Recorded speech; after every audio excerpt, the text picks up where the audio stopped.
Hey everyone, Ryan Young, KAATARO Jiu-Jitsu. I hope you're doing well. So let's answer a YouTube question here. Hi Ryan, thanks for your videos. Oh, by the way, this is from xkenny77. So xkenny77, thanks. Let's see, my question is about training with a disability.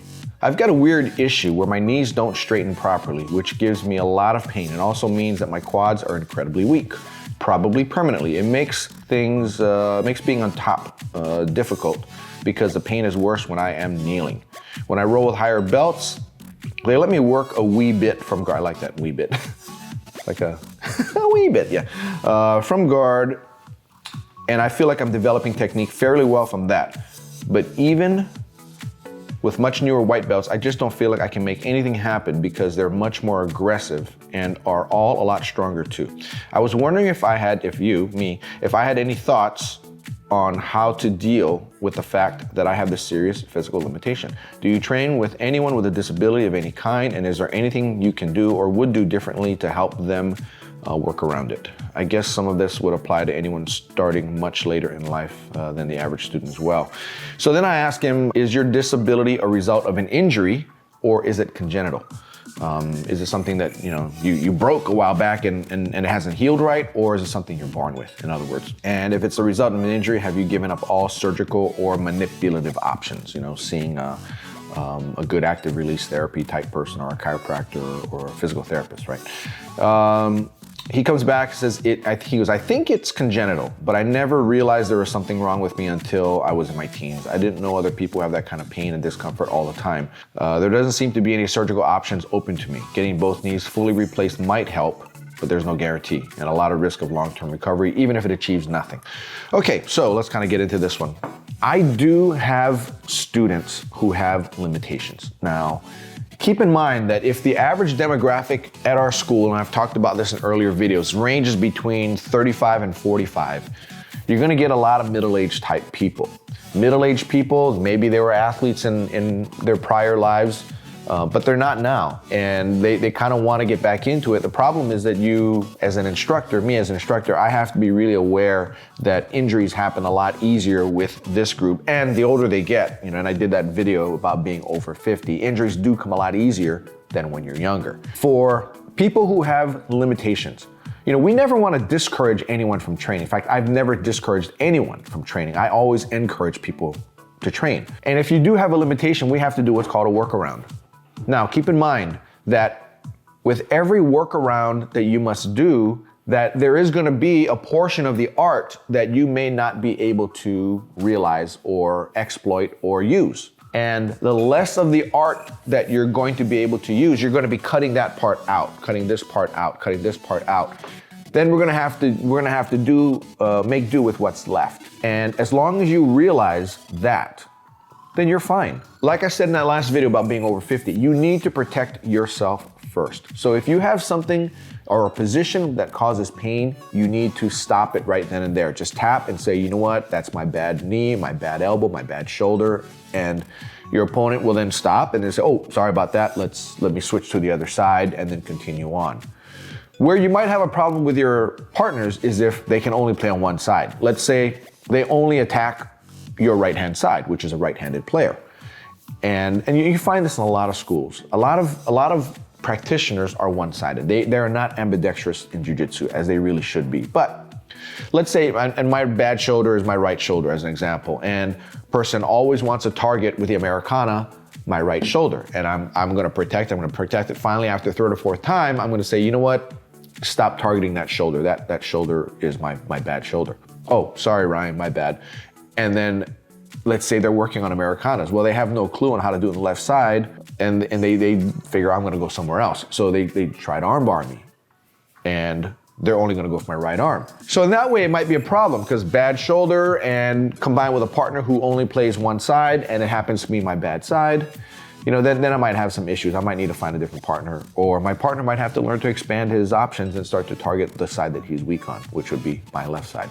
Like I mentioned earlier though, you're going to be cutting off parts of the art. So that's also going to hamper your progress in the art. We can get into it in another video, but I've gotten questions, what about belt rankings when you have people that have physical limitations, you know, whether it be through age or whether it be through bad knees, you know, can those people be promoted as well? And that's a question that Master Dave and I have been going back and forth on. And I have to tell you, I don't know. Because for Kama Jiu-Jitsu, it's always been, you know, you need to meet certain criteria. You need to be able to do certain things. If you can't do certain things, then how do we possibly promote someone, right? So the belt in the end, like I say all the time, the belt doesn't matter. It really doesn't matter. You just have to be open to learning and possibly not being promoted in belts. You're missing parts of it. How do you justify earning a rank? Because most of the technique in Jiu-Jitsu, it doesn't matter what school you're at, most of the techniques that you learn will probably be learned probably middle into purple belt. And then that's pretty much it. Now granted, we're always learning new stuff here and there as the years go on. But as far as the fundamental concepts, the need to know concepts, you will have been exposed to them all. Probably most of them by the time you get to blue belt, and almost all of them by the time you get to purple belt. Now, once you get into purple belt, you know, we start teaching some other concepts that are not really the need to know concepts. They're good to know, but in purple belt, we start to introduce those concepts. But up until that point, they've learned everything. Now, the difference between a brown belt, say, and a blue belt is execution of those same techniques. A brown belt will execute a choke much cleaner, much tighter than will a blue belt. But they know the same technique and they learned the same thing. It's just with the years and the repetition, you get to be better and better at executing it. So you have white belt concepts and you have black belt execution. If that makes sense, right? The black belt beats the white belt with the same technique that the white belt learned and learned how to counter, but the black belt is just that much better at executing it. So the white belt just really can't stop it. If there's a universe of 250 concepts that you need to know to get the blue belt, but because of your limitations, you can only do 100 of them. I don't know. I mean, that could be another topic of discussion. If any of you want me to cover that one, go ahead and comment below, and I'd be happy to explore that one. Our contention is that if you can only do 100 of the 250 concepts, then there's no progression as far as belt goes. But by all means, train, have fun, do what you can.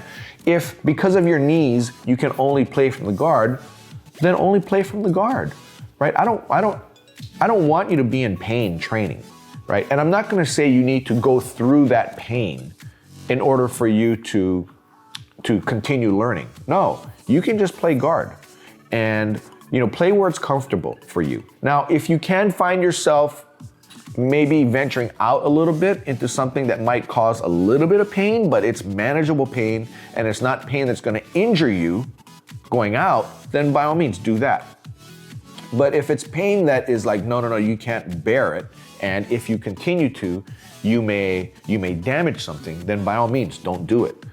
So you mentioned the artificial knees, and in fact, Nick, who's one of my students, who did a video on his experience competing late last year, he's got 2 artificial knees, and he's in I think he got them by the time he was in his mid-30s.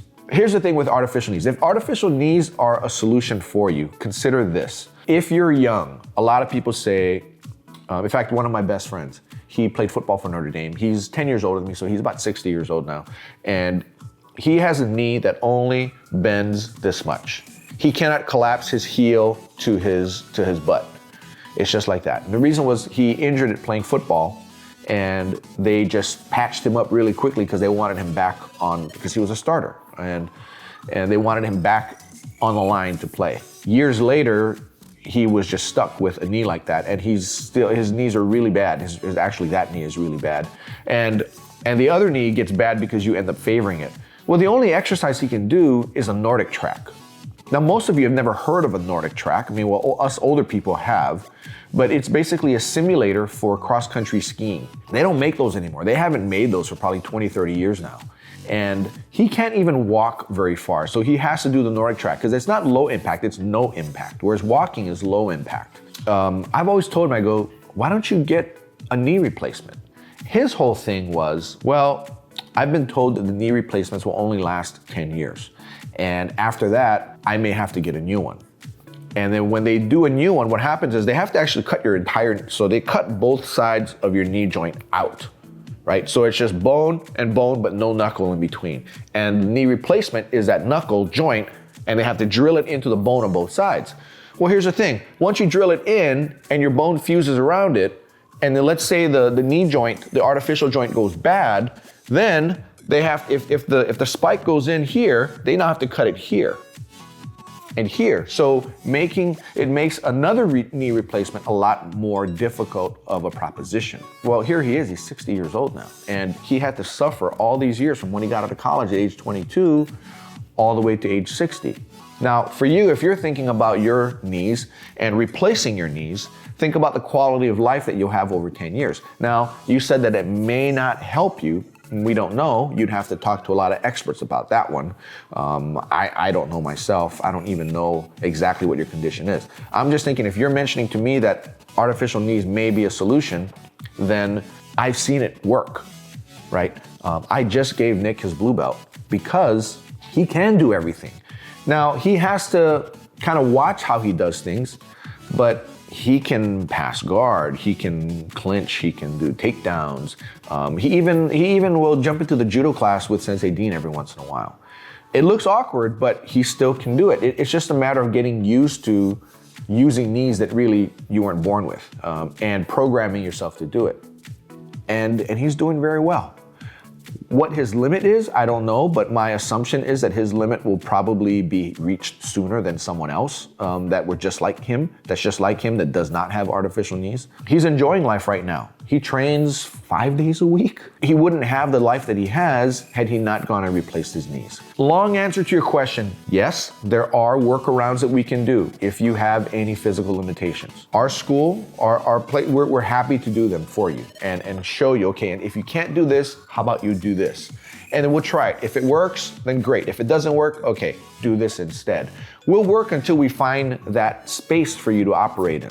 Number two, it's a quality of life thing. If there is a possible medical solution to what you're doing, then consider it. Who knows where we're gonna be 10 years from now, right? I don't know if I'm even gonna be alive 10 years from now. Neither do you, right? We don't know when it's time to go. If the solution you're looking at is a 10-year solution, play the advantages and disadvantages and consider it.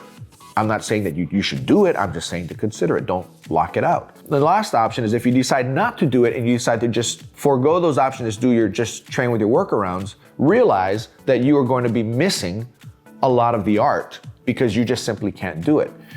And does that mean that you won't enjoy yourself? Absolutely not. You will enjoy yourself. But you just have to be one of those kids at the playground and looking and seeing other kids doing stuff and just accepting that I can't do that and just be happy with it, right? We're all dealt a different hand in life. And what we need to do is just look at the hand that we're dealt and just say, okay, I need to work with this. I don't have this hand, I don't have that hand, I don't have this card, whatever, that's fine.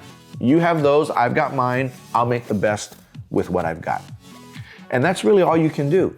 But Jiu-Jitsu is probably one of the best activities you can do as far as stimulating your mind and your body. And as far as these white belts that are just more aggressive and stronger and more athletic, there's nothing you can do about it. Just have fun with it and just be happy in your spot and just realize that people all are on different journeys, they're progressing at different rates. And even if you were fully capable physically, you're still gonna be seeing people who are white belts, who are more aggressive and who end up smashing you anyway. It's just the way it goes. So I hope that answered your question. And for those of you who are liking and subscribing, I really appreciate it. And if you comment to let me know what you think, that also helps us a lot too. It gives us direction for further videos, or it just helps to engage a conversation. And sometimes with a starting comment that somebody might make, other people will jump on and it ends up being a comment that might have 15 responses on, which is actually pretty cool because it shows it's a topic that is something that maybe you want to see discussed in a video, which I'm always happy to do. In the meantime, that's all I got for you. Take care. Happy training. Bye-bye now.